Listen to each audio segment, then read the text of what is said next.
संस्कृत के श्लोक से करना चाहेंगे। स्वस्थ्य स्वास्थ्य रक्षणम आतुरस्य विकार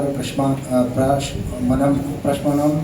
स्वस्थ व्यक्ति के स्वास्थ्य की रक्षा करना और रोगी के। प्रतापराव जाधव जी। यह वर्ष विशेष रूप से ऐतिहासिक है क्योंकि पहली बार आयुर्वेद दिवस को एक नियत तिथि 23 सितंबर को मनाया जाएगा। पूर्व में यह पर्व धन्वंतरि जयंती यानी धनतेरस पर मनाया जाता था। सरकार द्वारा 27 मार्च 2025 में जारी गजट अधिसूचना के माध्यम से यह बदलाव घोषित किया गया है, जो आयुर्वेद को वैश्विक पहचान दिलाने की दिशा में एक ऐतिहासिक पहल है। इस अवसर पर मंच पर हमारे साथ उपस्थित हैं प्रोफेसर प्रदीप कुमार प्रजापति सर, निदेशक अखिल भारतीय आयुर्वेद संस्थान खैया, प्रोफेसर सुजाता कदम, डीन अखिल भारतीय आयुर्वेद संस्थान Goa, doctor Meenal Joshi, DD Ayush Goa, and doctor उत्तम देसाई, डायरेक्टर फ्रॉम गोवा।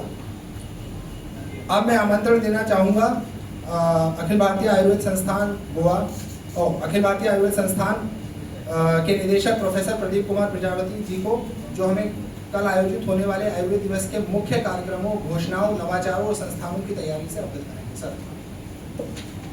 नमस्कार। आयोजित इस मल्टीमीडिया प्रेस कॉन्फ्रेंस में आप सभी का हार्दिक स्वागत। जैसा कि आप जानते हैं, 10वां आयुर्वेद दिवस इस वर्ष 23 सितंबर 2025 नवरात्रि की बहुत बहुत बधाई आप लोगों को। आज हमारे लिए एक विशेष पर्व है जिसमें हम अखिल भारतीय आयुर्वेद संस्थान गोवा तो 2022 में माननीय प्रधानमंत्री द्वारा देश को समर्पित किया गया था। उसमें आज 10वें आयुर्वेद दिवस पर आप सभी लोगों को जो है हम बधाई भी देते हैं और इसको नोडल सेंटर बनाया गया है, जिससे बहुत सारी चीज़ें जो हमारी लोकल हैं वो पूरे वैश्विक स्तर पर पहुंच सके। उसको ध्यान में रखते हुए हमारे संस्थान के लिए गर्व का विषय है कि हम देश और विश्व के लिए आयुर्वेद संदेश प्रसारित करने का काम कर रहे हैं।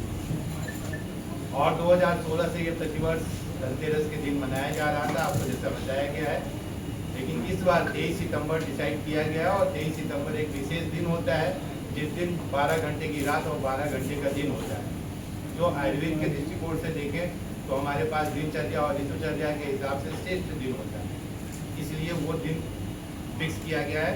और हमें लगता है कि अब हम इसको जन आंदोलन की तरह प्रचारित और प्रसारित करेंगे, जिससे आयुर्वेद में मूल सिद्धांत, जीवन शैली, उपचार पद्धतियों का जन जन तक पहुंचाना, ये मेरा मेन उद्देश्य होगा।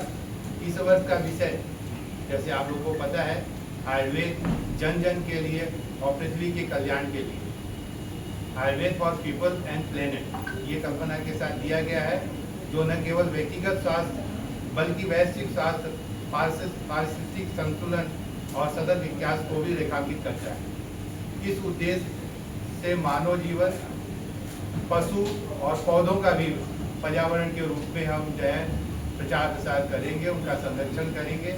ये सारी कल्पनाएं आयुर्वेद में है हमारे पास पहले से ही, प्राचीन काल से आप देखेंगे। और बहुत सारे हमको ऐसा विश्वास है कि आप सब लोग आयुर्वेद का प्रयोग करते ही होंगे घर पे, क्योंकि हमारा फर्स्ट लाइन ऑफ ट्रीटमेंट जरूर होता है कि मॉडर्न में हम बांटते हैं, दवाइयाँ करते हैं, लेकिन आप जुकाम बुखार कुछ भी हो तो सबसे पहले हम घर में जाके काढ़ा बना के पीते हैं, कुछ भी चीज़ ले लेते हैं। तो उसको प्रचार प्रसार ज़्यादा से ज़्यादा कर सकें और ये चीज़ें नुकसानदेह नहीं होती हमारे लिए। इसको ध्यान में रखते हुए, इसी दृष्टिकोण को ध्यान में रखते हुए आइया गोवा आयुष मंत्रालय, राज्य सरकार के विभिन्न संस्था मंत्रालयों, अंतर्राष्ट्रीय सहयोगों को और उद्योग जगत के साथ मिलकर 1 माह तक चलने वाली गतिविधियों का आयोजन किया जा रहा है। कर्टन रेजन प्रोग्राम जो हमारा दिल्ली में हुआ था 19 सितंबर को, उसे सफलतापूर्वक आयोजित किया गया, जिसमें केंद्रीय राज्य स्तर के नीति निर्माता, शोधकर्ता, चिकित्सक, विद्यार्थी और मीडिया प्रतिनिधियों ने भाग लिया था। इस कार्यक्रम में आयुर्वेद को साक्ष्याधारित चिकित्सा प्रणाली के रूप में प्रस्तुत करने का, गैर संचारी रोगों और जीवन शैली जनित विकारों में इसके योगदान को रेखांकित करने का, मुख्य रूप से जागरूकता बढ़ाने का हमारा उद्देश्य रखा गया था।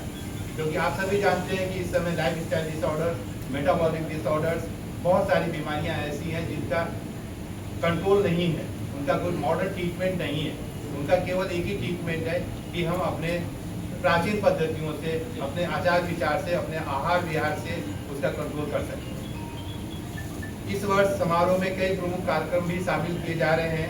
पूरे भारत में निःशुल्क स्वास्थ्य जांच शिविर, स्कूलों में बच्चों का अवेयर करने के लिए आयुर्वेद के लेक्चर्स और महिला स्वास्थ्य के लिए कार्यस्थल में कल्याण कार्यशालाओं का आयोजन किया जा रहा है। गोवा राज्य जैव विविधता बोर्ड के सहयोग से वन शाक महोत्सव का भी आयोजन कल यहाँ पे हो रहा है, जिसमें औषधीय पौधों, स्थानीय खाद्य पदार्थों और आयुर्वेदिक आहार के संबंधित ज्ञान को प्रदर्शित किया गया है।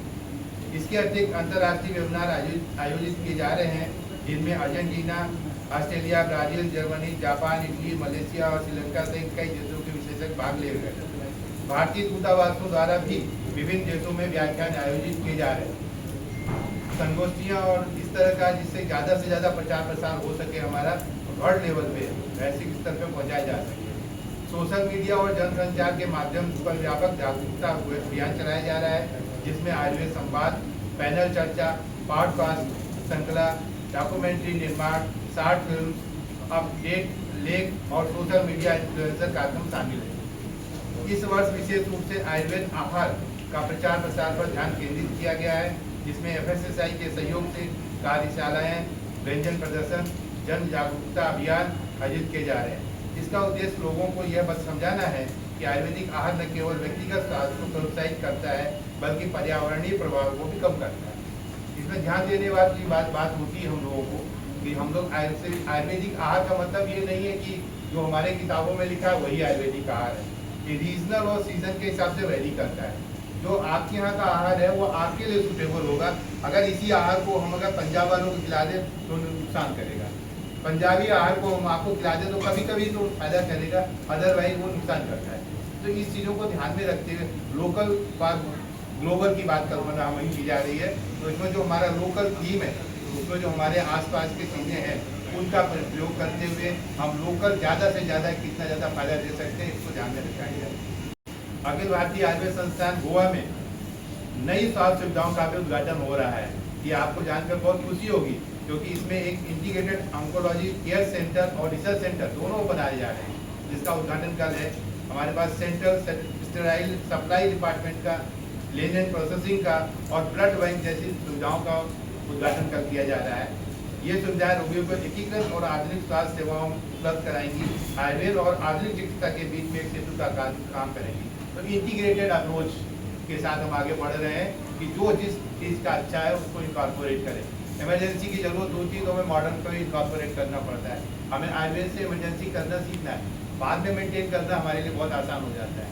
तो इन चीज़ों को ध्यान में रखते हुए इंटीग्रेटेड अप्रोच के साथ हम आगे बढ़ रहे हैं, जिसमें बहुत सारी सुविधाएँ भी अवेलेबल हैं हमारे पास वहाँ पे ऑलरेडी USG सुविधाएं हैं, एक्सरे सुविधाएं हैं, हमारे पास ब्लड टेस्टिंग की सुविधाएं हैं। ये सारी सुविधाएं वहाँ पे अवेलेबल हैं।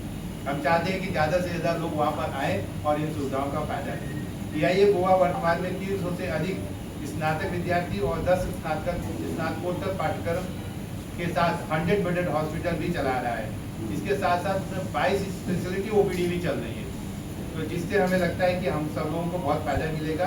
संस्थान शिक्षा, रोगी सेवा और अनुसंधान के क्षेत्र में आयुर्वेद के परंपरागत ज्ञान और आधुनिक विज्ञान का समन्वय का उत्कृष्ट उदाहरण प्रस्तुत करेगा।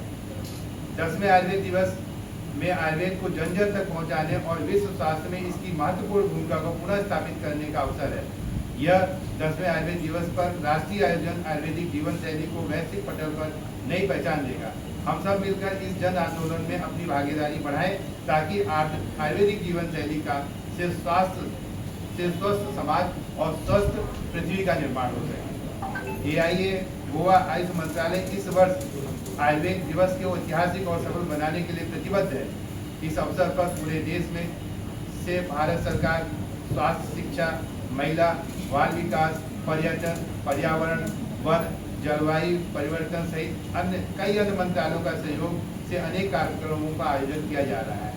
उद्योग जगत के सक्रिय भागीदारी सुनिश्चित करने के लिए आयुर्वेद एक्सेल के माध्यम से भी प्रयास किया जा रहा है।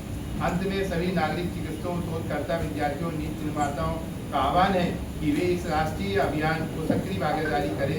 आयुर्वेद के प्राचीन ज्ञान परंपरा को आधुनिक साक्ष्य और शोध के साथ जोड़कर इसे विश्व के स्तर पर अग्रक्रम में स्थापित करने का समय आ गया है। 10वें आयुर्वेद दिवस में न केवल भगवान धन्वंतरि की विशाल विरासत का सम्मान है, बल्कि एक स्वस्थ संतुलित सतत भविष्य की दिशा में एक ठोस कदम है। हम आप सभी लोगों से अपेक्षा करते हैं कि आप लोग इस प्रोग्राम को ज़्यादा से ज़्यादा प्रसारित करें, जिससे इसका इम्पैक्ट ग्लोबल लेवल पर आए। आप सभी लोगों का बहुत बहुत धन्यवाद। इस मंच पर आप इकट्ठे हुए, इसलिए हम आपका बहुत हृदय से धन्यवाद करते हैं। पैसे नहीं लिए जाते, बहुत सब्सिडाइज रेट है। जो आप बात कर रहे हो ये हो सकता है प्राइवेट के रेट हो सकते हैं। वहाँ हम लोग मतलब 10 रुपये के कार्ड में हम लोग 1000 या 1500 की दवाई ऑलमोस्ट हो जाती है कि जो फ्री दी जाती है पेशेंट्स को। तो सारे लोगों के लिए आयुर्वेद सुविधा उपलब्ध कराने की कोशिश केंद्र सरकार सारी जगह कर रहा है। ऑर्गेनाइजेशन है ये, तो उसमें हम लोग पैसे होते हैं बट बहुत कम रेट होते हैं, सब्सिडाइज्ड रेट होते हैं, CGHS के रेट्स होते हैं। ये सभी autonomous institute under central government इसी तरह का ये चल रहा है, ऑपरेशंस चल रहे हैं। मतलब हम लोग OPD कार्ड 10 रुपये का होता है, उसमें दवाई पूरी फ्री है।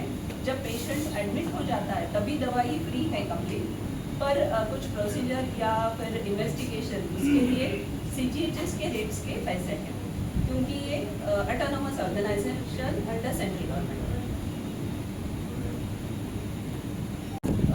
Cancer centre and all India institute of Ayurveda, ये तीनों के सहयोग से ये सेंटर चलेगा। इसमें जब रोगी आएगा वहाँ उस सेंटर में, तो उस रोगी का पूरा परीक्षण ये तीनों सेंटर से डॉक्टर, मतलब टाटा के डॉक्टर्स और हमारे यहाँ के आयुर्वेद के कैंसर स्पेशलिस्ट और गोवा स्टेट से वो पूरा परीक्षण करके रोगी के लिए क्या अच्छा है वो तय करेंगे और उसके हिसाब से उसकी treatment. So is it parallel treatment? Is it allopathy and is it no, जिसको नहीं, कुछ पेशेंट्स ऐसे होते हैं कि पूरा रेडियो और कीमोथेरेपी ले लिया, but they want to now improve the quality of life, और उसकी अगर कुछ प्रॉब्लम्स उनको आए हैं तो उसका मतलब उपाय करना, ये इसके लिए भी आते हैं। कुछ पेशेंट्स जो टर्मिनल पेशेंट्स हैं, वो होता है कि अभी उसका कुछ उपाय नहीं है, तो आयुर्वेद करके मतलब क्या फ़ायदा होता है वो देखते हैं। तो पेशेंट के अनुसार, पेशेंट कौन से स्टेज में है उसके हिसाब से उसके लिए क्या बेस्ट है वो दिया जाएगा। उसमें डाइट, लाइफस्टाइल, योगा और Ayurveda therapy and modern therapy अगर इफ नीडेड ये होगा। will it be the only center of its kind in India, and how many patients would you be able to take in the first time around? Already हमारे यहाँ centre मतलब 2-3 महीने पहले हमने एक OPD अपने लेवल पे, अपने हॉस्पिटल के लेवल पे खोली थी। उसमें अभी तक 84 पेशेंट्स रजिस्टर्ड हैं कैंसर के, और उनकी ट्रीटमेंट चल रही है। तो अभी जब ये इंटीग्रेटिव सेंटर ओपन हो जाएगा, हो सकता है सारे लोगों को ये पता चले and many people will What is the maximum number of patients you can take in? Are you the only center of this kind in India? Yes, integrative ये ट्राई पार्टी जो MOU होने जा रहा है, this is the unique centre in India And what for is the the first time in India. And ma'am, what is the maximum capacity you can take? 100 patients, 200? How many patients can you take? अभी तो ये patients के regarding ये सोचा है हमने कि अभी शुरू में थोड़ा जैसे पेशेंट आते हैं वो कर लेंगे, बट हमारा 50 बेड का कैंसर हॉस्पिटल हम लोग कुछ सालों में ये हम लोग कंस्ट्रक्ट करेंगे और इसको चलाएंगे इस सेंटर के अंडर, ये हमने सोचा है। Kadam dean All India institute of Ayurveda Goa, जैसे कि डॉक्टर प्रजापति सर ने बहुत समग्र विवेचन किया है कि आयुर्वेद दिवस हम लोग क्यों मनाते हैं और कैसे मना रहे हैं। तो मैं आपका सभी का जो सारे लोग जो प्रेम करते हैं वो आयुष हॉस्पिटल अखिल भारतीय आयुर्वेद संस्थान, जिसको गोवा में आयुष हॉस्पिटल नाम से जाना जाता है, तो उसी के बारे में बात करूँगी। मैं आयुष मंत्रालय का बहुत बहुत आभारी हूँ कि इस वर्ष अखिल भारतीय आयुर्वेद संस्थान गोवा को ये दायित्व मिला है कि 10वां आयुर्वेद दिवस यहाँ गोवा प्रांगण में मनाया जा रहा है। और इसकी थीम है Ayurveda for people and planet. तो इसी के अंदर जो सब थीम्स थे उसमें बहुत सारी गतिविधियाँ पूरे भारत भर में जो आयुर्वेद इंस्टीट्यूट्स है, कॉलेजेस है, रिसर्च यूनिट्स है, इन लोगों ने बहुत सारी गतिविधियाँ की। उसमें अवेयरनेस लेक्चर्स ऑर्गेनाइज करना, medical camps, quiz, marathon, hackathon, इस तरह की सारी प्रतियोगिता, क्विज कॉम्पिटिशन्स स्कूल्स में और कॉलेजेस में, इस तरह की सारी प्रतियोगिता और प्रोग्राम मनाए गए। और सारी भारत, न कि भारत पर पूरी दुनिया ये आयुर्वेद दिवस के उपलक्ष्य में बहुत सारे प्रोग्राम आयोजित कर रही है। और कल का दिन ये हम लोग बहुत बड़ा प्रोग्राम अखिल भारतीय आयुर्वेद संस्थान के प्रांगण में कर रहे हैं, जो कि अखिल भारतीय आयुर्वेद संस्थान 11 दिसंबर 2022 में प्रधानमंत्री जी के हाथों उसका उद्घाटन हुआ था। और उसके बाद में 1 जनवरी 2023 से उसकी ओपीडी शुरू हुई। और शुरू में 6 ओपीडी से जो हमने शुरुआत की थी, अभी वहाँ 22 ओपीडी, स्पेशलिटी ओपीडी कार्यरत है। और उसमें डेली 800 से ज़्यादा लोग मरीज इसका लाभ लेते हैं। और आज तक हमने इनॉग्रेशन के बाद में आज तक हमने 4.5 लाख लोगों ने उसका लाभ लिया है विविध ओपीडी में। इसमें महाराष्ट्र, गोवा और महाराष्ट्र और कर्नाटक के भी मरीज आते हैं। और ना कि बल्कि यहाँ से, ये 3 राज्यों से, पर विदेश के जो पर्यटक गोवा में आते हैं वो भी इस ओपीडी का सुविधा का लाभ ले रहे हैं। आज तक 269 टोटल पेशेंट्स ने यहाँ का सुविधा, जो फॉरेन पेशेंट्स हैं वो विजिट कर चुके हैं। यहाँ 100 बेड से अभी फंक्शनल है। इसकी कैपेसिटी तो 250 बेड की है, बट अभी 100 बेड फंक्शनल है इसके। पूरी इन्वेस्टिगेशन की लैब, एक्सरे, अल्ट्रासाउंड, ये सारे वहाँ उपलब्ध है। और अगले 2-3 महीने में यहाँ 5 मॉड्यूलर ओटी का भी इनॉग्रेशन हो जाएगा। सारी अत्याधुनिक सुविधा विद आयुर्वेद, ये एक अंडर वन रूफ यहाँ अखिल भारतीय आयुर्वेद संस्थान में उपलब्ध है। और यहाँ पीजी, यूजी पाठ्यक्रम बढ़ाए जाते हैं। पीजी 10 सब्जेक्ट में इस साल शुरू हो रहा है, तो और यूजी पिछले 3 साल से कार्यरत पाठ्यक्रम है। इस साल 4थी बैच आएगी। तो ये संस्थान गोवा और आसपास के प्रदेश के लिए क्लिनिकल सर्विसेज देने के लिए निरंतर कार्यरत है। और गोवा के लोगों का प्रेम हमें हमेशा मिल रहा है। यहाँ जब से ये इंस्टीट्यूट एस्टैब्लिश हुआ है, गोवा सरकार का सहयोग मिल रहा है। और गोवा सरकार के सहयोग से यहाँ इंटीग्रेटिव ऑन्कोलॉजी यूनिट का उद्घाटन कल होने जा रहा है। तो इसी तरह से आप लोग आयुर्वेद के प्रति प्रेम करते रहिए। और जो सुविधा केंद्र सरकार ने यहाँ उपलब्ध कराई है उसका लाभ ले लीजिए। और आयुर्वेद दिवस जो हम लोग मना रहे हैं कल, तो उसमें सारे आप सभी को सादर निमंत्रण। धन्यवाद।